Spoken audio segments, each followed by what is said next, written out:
Good afternoon, and welcome to this latest edition of the Christian Recorder Dialogues. I am John Thomas III, editor of the Christian Recorder, and as you know, this year is the 2021 General Conference, and we will be retiring several bishops and general officers. Over the last few weeks, we have been giving retrospectives of these persons who have served the church faithfully over the last few decades. Today, it is my pleasure to interview one of my colleagues, Reverend Dr. George Flowers, the Executive Director of Global Witness and Missions.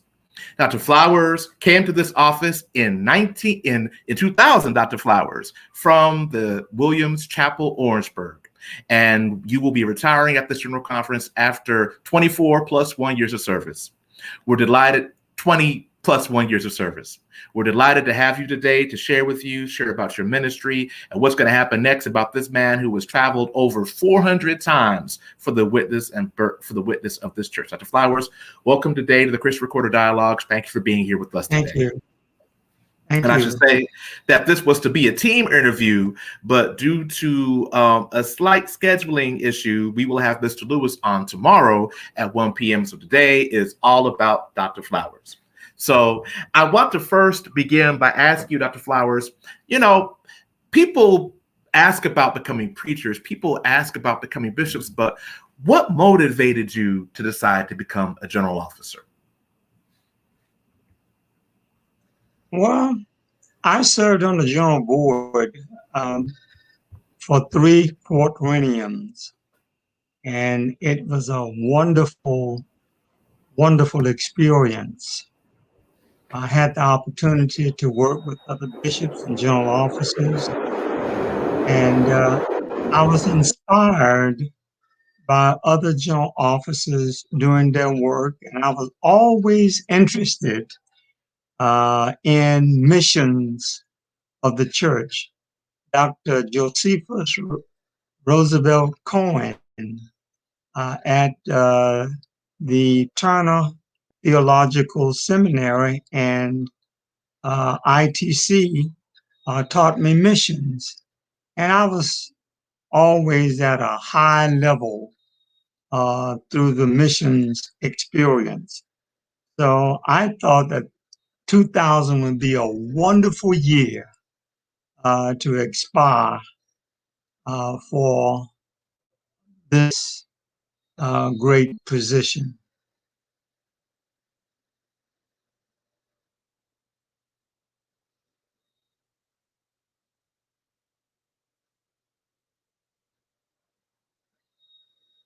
I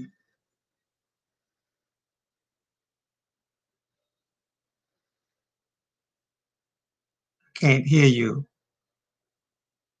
I'm muted. I'm sorry. We had a slight malfunction. So you get the job in 2000. You're elected to this position, which has had a long and a great presence in our denomination. So what do you think are some of your biggest accomplishments looking over these last 21 years? What are some of your biggest accomplishments in that role? And what have been some of your biggest challenges? When I think about it, in 2000, I ran my campaign on the premise, if elected to the office of Secretary of Missions of our denomination, that I would hire editors for the Voice of Missions magazine.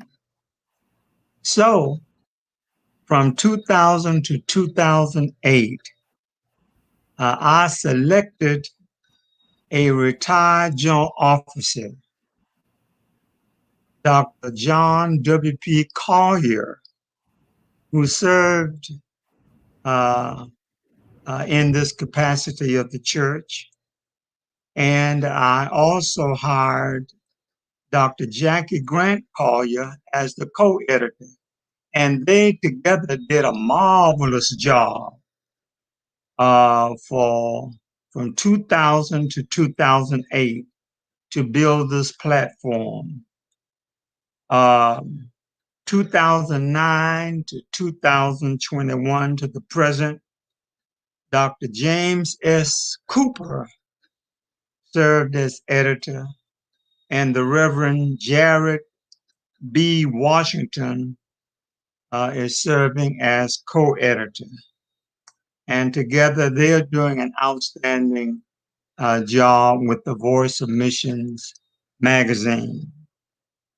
I also pledged that I would jumpstart, that I would activate the AME stipends of the church that is budgeted through the Treasurer's Department to districts 14 through 20 for pastors and their families. So those are three of my biggest success models. And I'm grateful for the church, that the church looked on me and had me to serve in this capacity. Wow, I remember I was, believe it or not, looking through eBay. I was online shopping on eBay and I found a copy of the 1972 Voice of Missions. And I didn't realize just how much it had shifted and how much you've done to make sure that publication has been as vibrant and as needed as it is. I have as editor of the Christian Recorder, we get a lot of news, and you and I have collaborated on several projects, and I just really commend you for making sure that the voices of the areas outside the United States are always heard, and that we truly have that connectional feeling both in the print of the work that you're doing. So I really appreciate that. But speaking about going outside the United States, now I got a sneak peek at your quadrennial report. You have gone to over 400 mission trips. Now I know that's a big stretch, but could you mind sharing, highlights from one or two of them that stand out to you? Well, I was invited by Bishop John Bryant and Dr. Cecilia on 3 different occasions to go to India. I was not the only general officer for the first trip. There were 3 other general officers, but it was a fantastic trip in India. And that was one of the places that, though we didn't have funds in hand to do what we wanted to do, but we were still able to be generous to the people in India in sharing generosity and stipends for them on our first, on our second, and on our third trip in India. That was not my first time there. When I served in the military, I did have the opportunity to go to India once before then, but not in the capacity of general officer. So that was a wonderful time in India. The other place was Bishop Williams. When he served in the 17th Episcopal District, he invited me to join him. And we went to 3 different areas of Africa. But the one that I enjoyed the most was an area of people who did not speak English, but French. And though it was a little difficult for us, it still was a wonderful expression of love given and received for Bishop Williams and the others of us who went on that trip.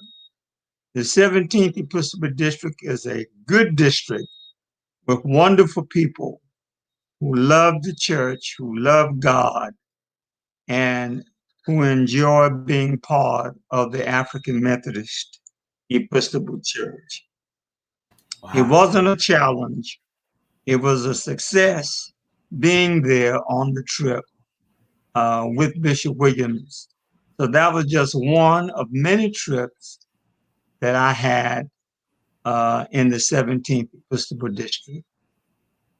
I mean, just framing it for our audience, you're talking about your work in India, your work in the 17th district, which is our largest Episcopal district. You have the Congo, Yes. Rwanda, Burundi, Zambia, and these places know Dr. George Flowers. To many of these people, you are the face of the AME Church. And, I can't say enough how much I appreciate you, and the people who are in the chat on our interview today are just appreciating, because you, for a lot of these people, are the face of our denomination. So again, just hearing these memories is wonderful. So you've been in this job 20 plus 1 years. What is the single biggest change that has happened over your tenure? Well, when you say change, I guess you're talking about challenge. Well, no, just how things changed. I mean, when you started, we didn't have Amazon. The internet was just starting up, and we definitely weren't in a pandemic. Like we've talked about planes, how things have shifted. So, just what's the biggest, because you go outside the country, you see all these different countries, you've seen the evolution over 20 years. So, just what are some of the changes that have happened? Well, the change that I see is that people in that region of the world are folk who really exemplify love and obedience for God. They take their responsibilities as pastors, as missionaries, as Christians seriously. They appreciate whatever good you can do for them. They appreciate that. And one of the things, I have many thank you notes from the folk in that region of the world who always sending thank you notes to let me know that they appreciate the things that we've done to assist or help them and to reflect the love of God in their lives. One of the things that we always try to do, we connected with American Bible Society, and it was through our colleague, Dr. Dennis Dickerson, who made the original contact for me. And we got many Bibles. We carried many Bibles in that region of the world for the people. And one of the things I like to share is I had about 500 boxes of Bibles that I sent. And when I arrived to my destination, I had on top of the box, I wrote the name Flowers on each box. And when I arrived, they wanted to know what's in those boxes. And I said to them, they're Bibles. And they said, no Bibles. You have flowers in those boxes. I said, no, my name is Flowers. And I tell you, they opened every box. They inspected every box. Wow. So I was detained. I was detained for hours before I could make my journey on to where I was going. But it was a wonderful experience with American Bible Society and Wycliffe Bible, they shared a common good in giving, and it didn't cost me anything. It was through the love of Dr. Dickerson that assisted me in gathering these Bibles for the people in that region of the world. You brought up the American Bible Society, and certainly we recognize and appreciate the fact of what Dr. Dickerson did while he was the chair of the board. And he opened up a whole lot of doors for a whole lot of AMEs and a whole lot of places. And we remember and acknowledge that here today too. But you, independent of that, you yourself have been involved in a whole lot of ecumenical relationships during your time as business director. Some that you inherited, and some that you have developed over time. Would you mind talking about your ecumenical involvements? Well, I'm gonna give the one. I mean, I had wonderful relationships. The ecumenical, the church world service that the African Methodist Episcopal Church has been a part of. Wonderful organization, and they help all of these congregations worldwide, denominations. And through church world service, my vision became long range because I tried to envision some of the good things that they were doing in the Department of Global Witness and Ministry. I served on Church World Service Board for 19 years, and I served as the scribe of that board for 4 years. So it was a wonderful experience. Every executive director of the Department of Global Witness and Ministry served on Church World Service Board. We had a wonderful director and good people. So I tried to model some of the gifts that I was doing in global witness from Church World Service. For instance, like the blanket program, a wonderful program, and that I utilize in carrying blankets to the region of the world from Church World Service. One of the persons who started this ministry in South Carolina was Mother James, who passed away a few months ago as a pastor in South Carolina. She was very much involved in the blanket program, and she took that to carry blankets to the districts they served in Africa, both the 15th and the 19th and the 18th Episcopal districts. Bread for the world. We hear a lot of talk about bread for the world.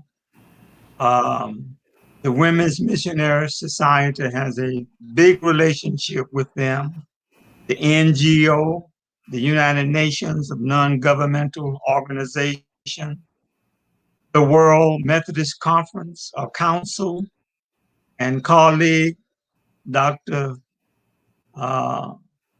You know about that because you've been a part of the World Methodist Council, the National Council of Churches, the Balm in Gilead, the Christmas in July was the Christian Men Fellowship. I got to know these corporate folk through my dear friend and longtime colleague, Bishop Zedekiah Lizette Grady. My frat brother. He introduced me to the corporate men fellowship and the Christmas in July executives. And that's a large organization here in Charleston. And we started it in 2001. From 2001 up until now, a unique organization with corporate persons, with stores, and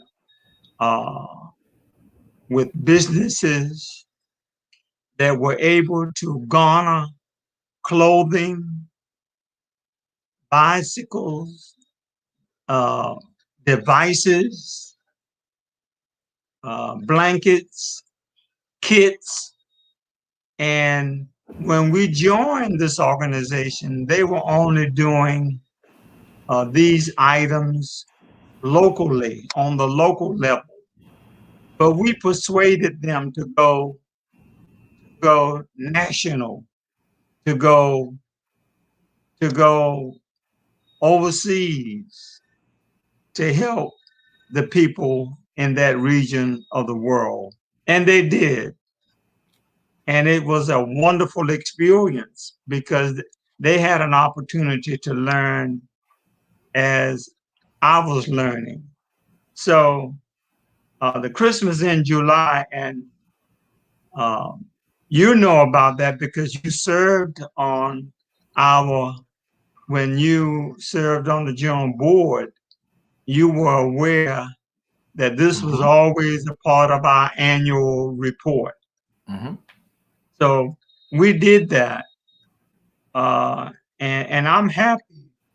We have a church. It's not a very large church in South Carolina, who started with the campaign, the campaign for Global Witness and Ministry together designated funds for hurricanes and disasters. And we were able to garner over $387,000 in our capital campaign. Wow. But it was through my family,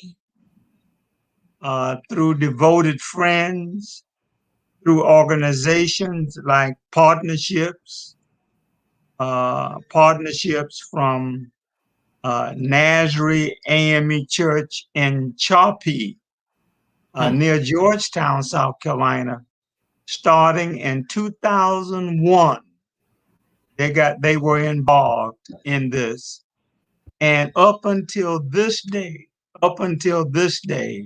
they still continue to help in this. These funds that we had for the capital campaign went toward assisting and helping during hurricanes and disasters relief. And if it was not for this capital campaign, we would have been lost because we did not receive funding from the church for this particular item.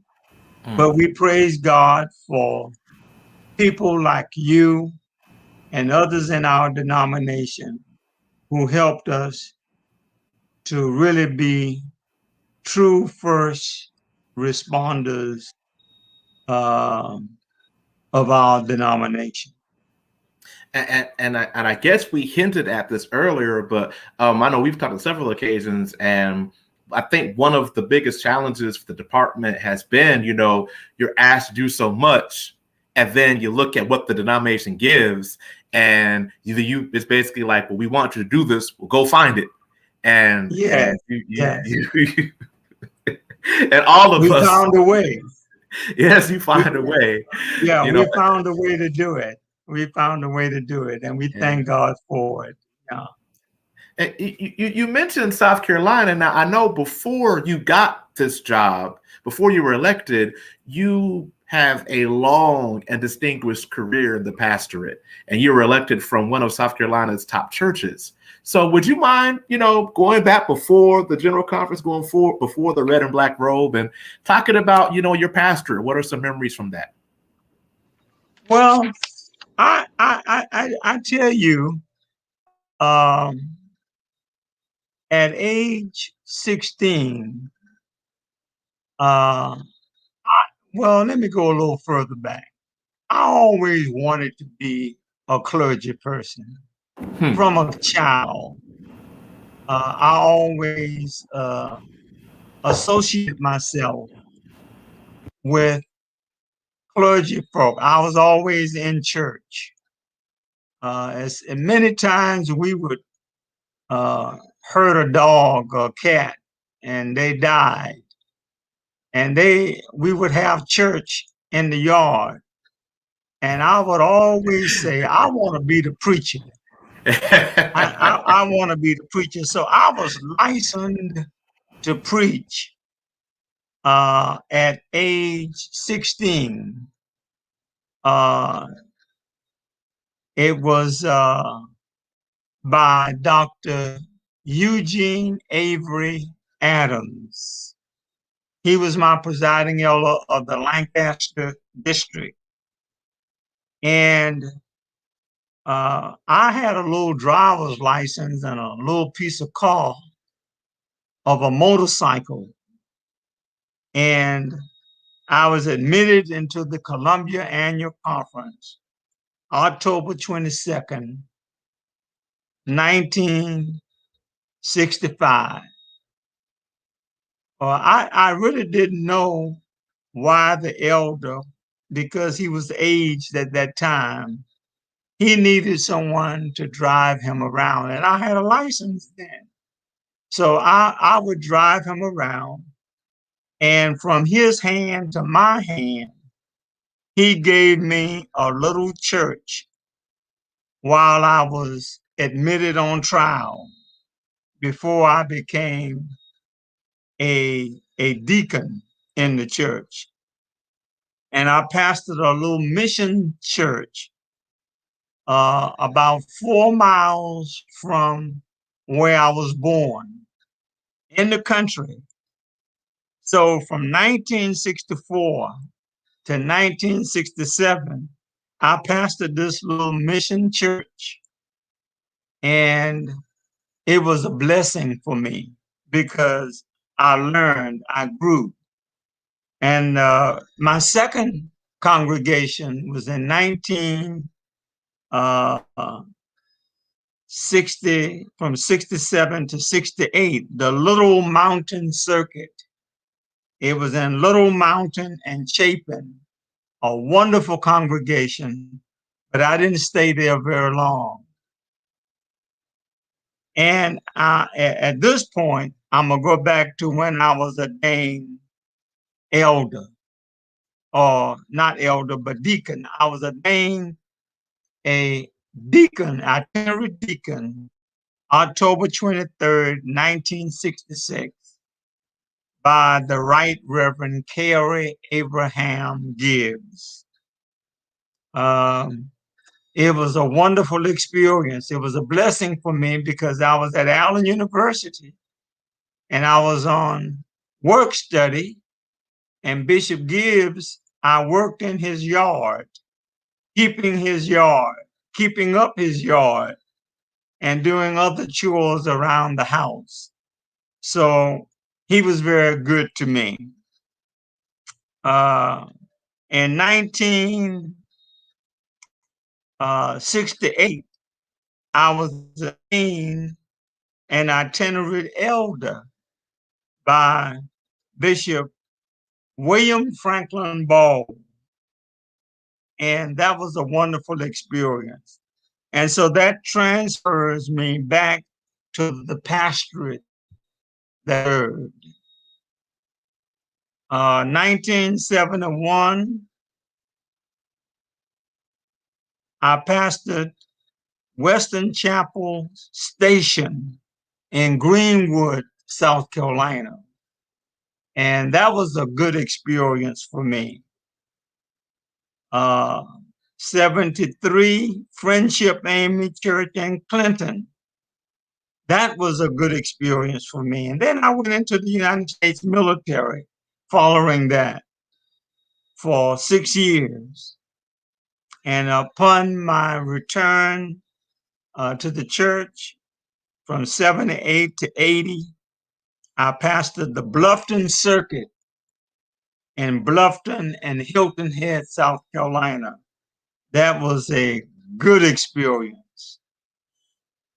From 80 to 88, I pastored the historic Liberty Hill Station in Summerton, South Carolina. And that is where we built the Family Life Center and did other additions. And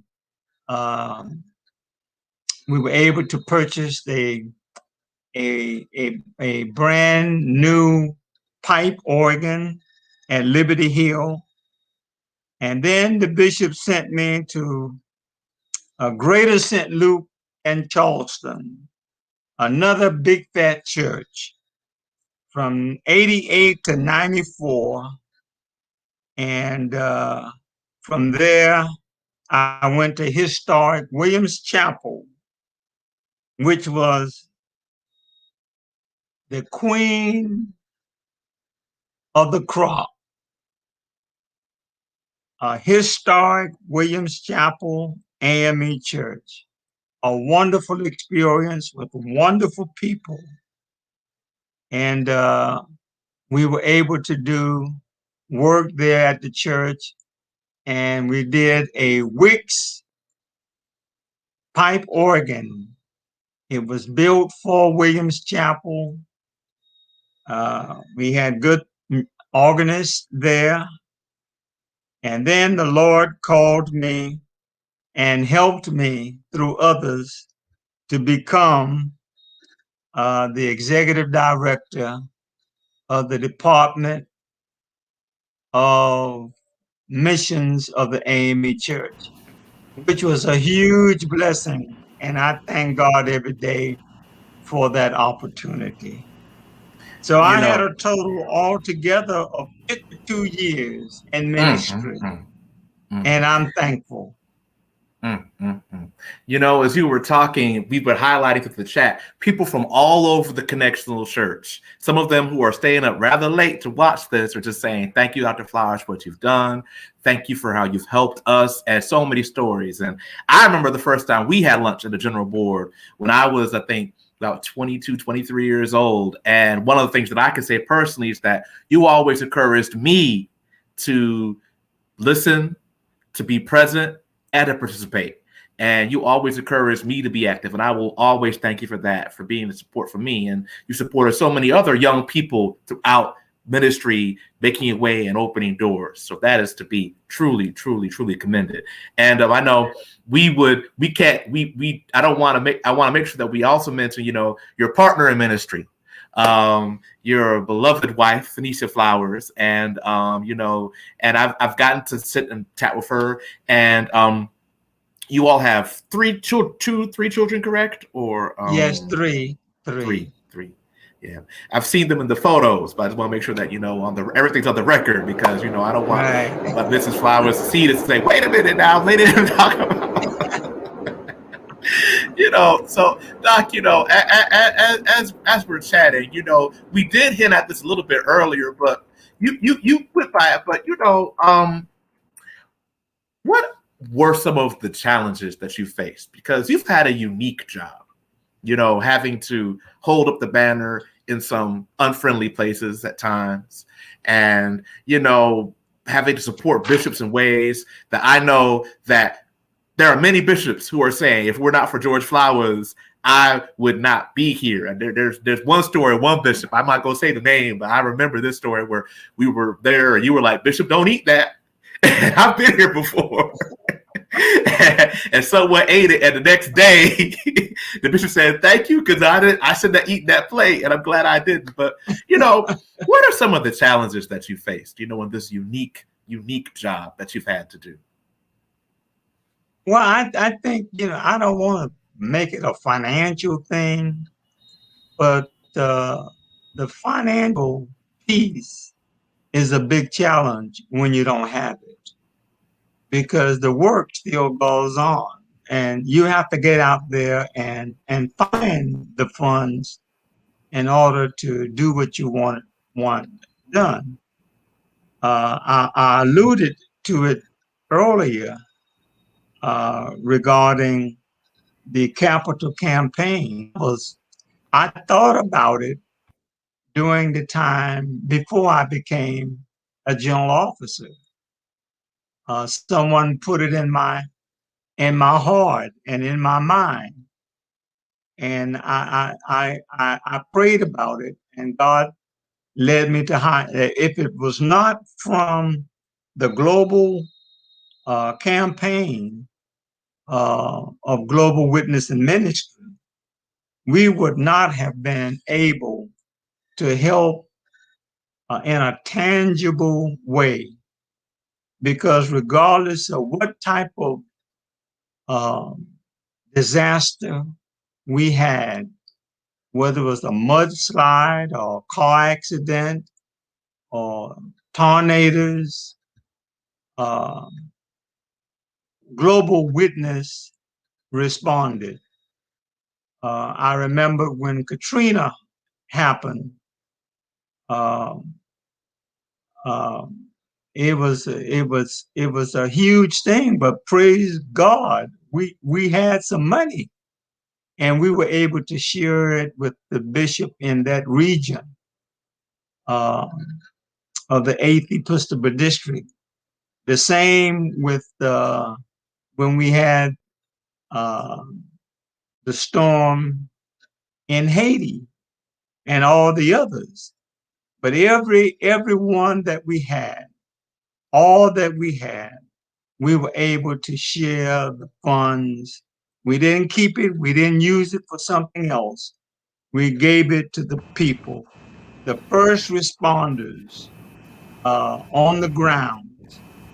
Uh, was George Flowers and his crew uh, from Global Witness and Ministry, Church World Service, uh, and other companions to be with us, to help us during these crises. We just didn't go, we gave. And if the truth be said, because sometimes we forget what others have done to help in crises like this. So I'm thankful for all the partnerships, for the spirit of generosity that people have shown me over the years. And I'm thankful to my church, the African Methodist Episcopal Church, for putting me, a country boy, in the positions of global witness and ministry. And I say to anyone who are aspiring to be something in the church, and the piece of advice that I would give you, even though that you didn't ask, I would tell you to be humble. Have a spirit of humbleness. Be steadfast. Be friendly. Be willing to work hard, and be ready to travel. You can't do missions without going to that region and other regions of the world. You have to really be able to travel, and you have to be able to stay sometimes. Sometimes I remember several of my trips in the overseas. I made a trip, and I had a ticket to come back, and these tickets are not transferable. So I had to use the ticket to come back home, purchase another ticket, and return. But thankfully, I was able to do that. But God is so good, because I never lost sleep. I was always able to keep funds in my socks to help others. I had other places to keep it to help folk who really needed it. And God is so good. So I praise him for good people in my life and in my ministry. My wife, my children, and my family, were some of my biggest supporters. So again, I want to thank my church for allowing me to serve in this capacity. One of the things that, and I forgot to say this, is that when I was elected to this position, you know, the missions house was in New York, and I really didn't want to go to New York because that's a big time city, and I didn't know how I was going to fare off there. So I asked my chairman, Bishop DeVoe was my chair. He was my first chair. I asked my chair, and uh, I asked permission from uh, Global Witness chair. Could I move my office to South Carolina, because South Carolina would be the place to have the office, since we did not have um, uh, big monies to deal in New York, because I had monies to spend in that big house in New York. So I asked them could I keep my office? And they said, well, you know, we would have to take this to the general board. And I was nervous about it, but when I went to the general board, 2001, 2001, the general board said yes. They said yes, you can keep your office.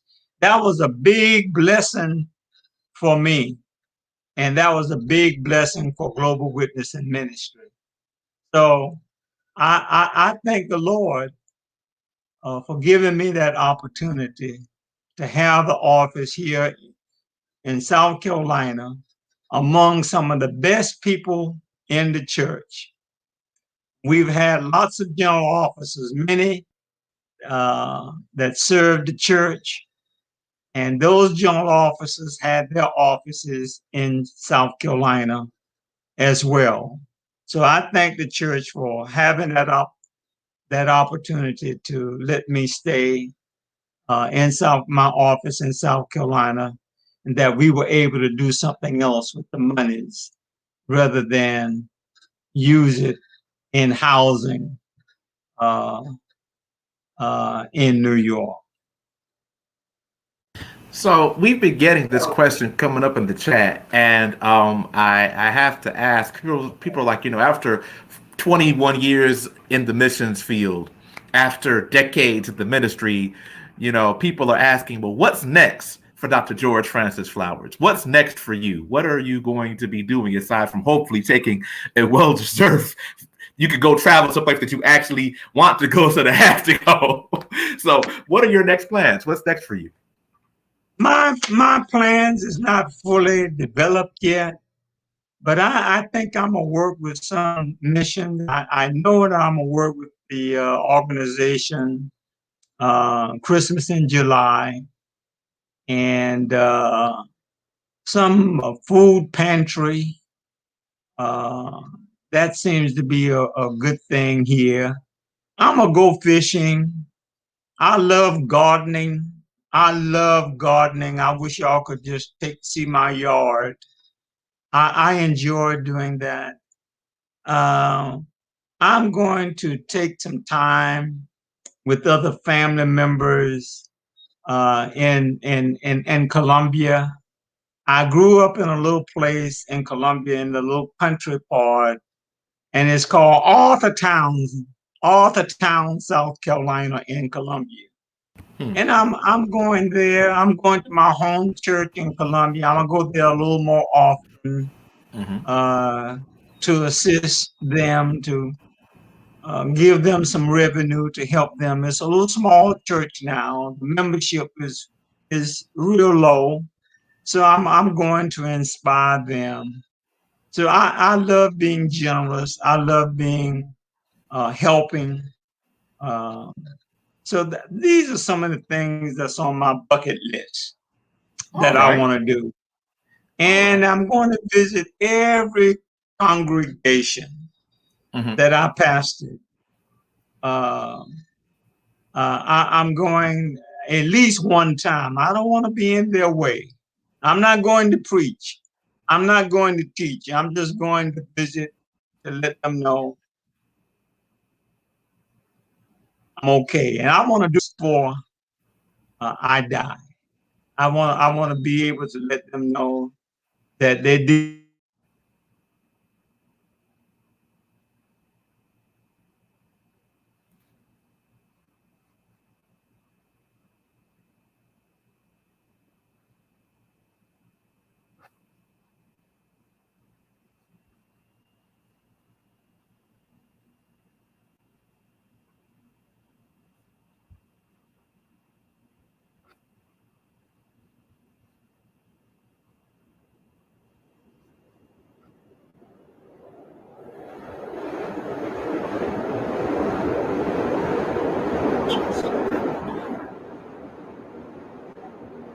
All right. So it looks like we had a slight internet a hiccup with Dr. Flowers.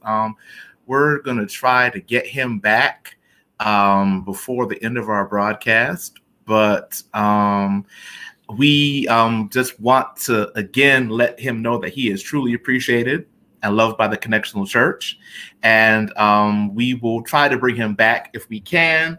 But it looks like we're just going to go move on to our announcements, and if we could get him back before the end of the broadcast, we will. But of course, you know, Dr. Flowers' last word to the Connection will be at the General Conference. His report will be available online for you to see, and you don't want to miss seeing that. But again, we are thankful for the good work of Dr. Flowers over these last 21 years as general officer and his time in the ministry. And we can say that George Flowers is truly a son of the 7th District and a gift to the world. We will now move on to our announcements. Tomorrow, we will have the second half of our dialogue with retiring general officers. We will have Dr. Richard Allen Lewis at 2 p.m. Eastern tomorrow, 1 p.m. Central. That's 2 p.m. Eastern, 1 p.m. Central. You do not want to miss Dr. Lewis's recollections as we continue to celebrate. We have Dr. Flowers back, so we're going to go on and bring him back in for a little bit. Doc, we are waiting for you to come back in. We got you back now. We got you back. Yes, So sir. I moved into the announcements so I can stop my announcements and bring you back. I think we lost you right when you were talking about going back to visit every church that you had pastored at, just to let them know that you were here and tell them thank you. That's where we were before we cut out. Yes, sir. Yeah, I'm going back to let them know that I appreciate all the good things that they did for my ministry. Great. One of the things of gratitude, you always have to express gratitude to let folk know that you love them and that you appreciate. So I'm gonna designate some time, and whenever the pastor says that I can come in, I'll do that. Speaking of gratitude, I was saying this when you went off, but again, all these comments, and I hope you go back and watch and read this. People are so thankful for you and what you've done, and we can truly say that you're a son of the 7th and a gift to the whole Yes, sir. world. Yes, And sir. you know, you really have blessed a lot of people, and we're excited for you.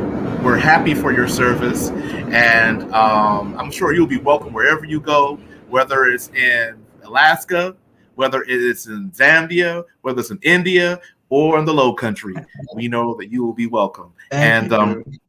Thank before we you. before we go to our announcements, I just wanted to know you answered that question. If you had the advice for the people who are aspiring to this office, and several of them have been in the chat, and you said humility is of importance. Yes, Humility is of yes, sir. importance. That's Yes, good. sir. So I want to reiterate that. But before we go to our Yes, announcements, do you have any final words or anything? One thing I do want to bring up, and I want people to hear this again because you said this.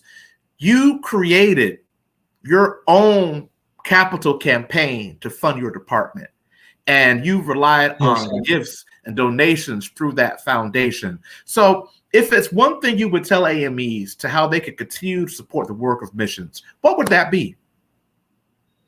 That would be make sure that you have everything transparent. Mm-hmm. In other words, make sure that nothing is hidden, Mm-hmm. that it's available for everyone to see. And that's what I did. Even with the capital campaign, I wanted to make sure that I wanted to use the funds the way that um, those who gave the funds intended for it to go. And that's what we did. After every storm, after every disaster, after every hurricane, and we made sure that we gave funds to the and to the bishop for those persons in the district. And we got a lot of gift cards. Folk gift cards was a big thing as well. So you want to keep your hands clean. That's important. All right. Well, I hope everybody heard that. Keep your hands clean and make sure everyone is helped. Dr. Flowers, Yes, you've been a blessing to me. You've yes. been a blessing to so many. And, it will be bittersweet seeing you give your report at General Conference, but I'm definitely looking forward to seeing a full Thank you, extension sir. of your legacy and missions and know that you've touched so many people in the church. And one more thing before I go, I know I keep saying one more thing, but well, I know this has been an unusual year, but how can people bless you as you retire? Was there a retirement celebration happening, or what are some ways that people can, give back to you just a little bit of what you've been giving out to the world? Pray for me. That's the biggest blessing I could ever receive. Good prayers for me. That would be great. Thank you, sir. All right, sir. Well, thank you, Dr. Flowers. We're going to move on to our announcements and then Yes. wrap up. So thank you again, Dr. Flowers, Thank for you. being with us. And as And we thank said, as you. we move, well, this is our honor and our privilege to share your voice and let people see the good work that you've done, and to know Thank you. that you are leaving something for someone to build upon. And that's important that we say Thank and you. acknowledge that here today. Yes, sir. Thank you, So thank sir. you, Dr. Thank Flowers. you. Thank you. Thank you. Thank you. Appreciate it. Yes, sir. So we're going to move into our announcements now. As we stated, tomorrow we will be hosting our dialogue with Dr. Richard Allen Lewis, who will be here at 1 p.m. Eastern time, 1 p.m. Central, 2 p.m. Eastern. You don't want to miss that. Where we talked our second part of these dialogues. As always, we thank you for supporting the Christian Recorder. And we thank you for your subscriptions. We will be emailing out the May edition. So for those of you in the denomination, as you know, there have been some slight delays regarding the printing. We will be emailing out the full digital copy of the May edition on Friday so that you all can take a look at the good work that the Sun School Union has been doing. But we still encourage you to continue to support the paper through your subscriptions of $36 a year. Also, we encourage you to support the AME Church Publishing House for all your worship and church school needs. We encourage you to participate in the Connectional Church School. And also, we encourage you to look at iamame.org. Once again, that is iamame.org for your worship and church school needs. And also make sure that you check out the Christianity in Context program that is on their website. Also, we will be having dialogues next week, and after Dr. Lewis tomorrow, our next dialogue will be on June 15th at 1 p.m. with Reverend O. Jerome Green, the president of Shorter College. We will be rounding out our AME Institutions of Higher Education series before General Conference with Reverend O. Jerome Green, Esquire, interviewed by Morgan Dixon. You do not want to miss that as we celebrate the work of that college in Little Rock, Arkansas. Today's broadcast, we had several persons who wanted to sponsor today's broadcast, and so we'd like to announce them at this time. First, we have Carla Cooper from Missions.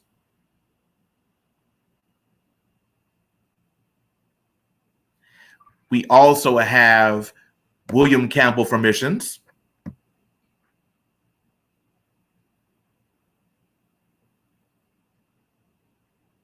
And we also have Francine Brookins for bishop.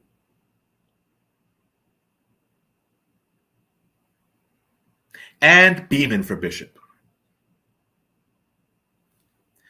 So once again, we thank you for these sponsors who allowed us to continue to keep doing this work, even in the midst of the pandemic with our budgets cut. So until tomorrow at 1 p.m. Central, 2 p.m. Eastern, and I believe that is 7 p.m. South African Standard Time, we will be hosting our conversation with Richard Allen Lewis. And so as we go, we'd like to leave you with this public service announcement on the COVID-19 vaccine. Remember, we encourage you to get your vaccines, and you are strongly encouraged to get your vaccines before coming to the General Conference. Thank you, and until tomorrow.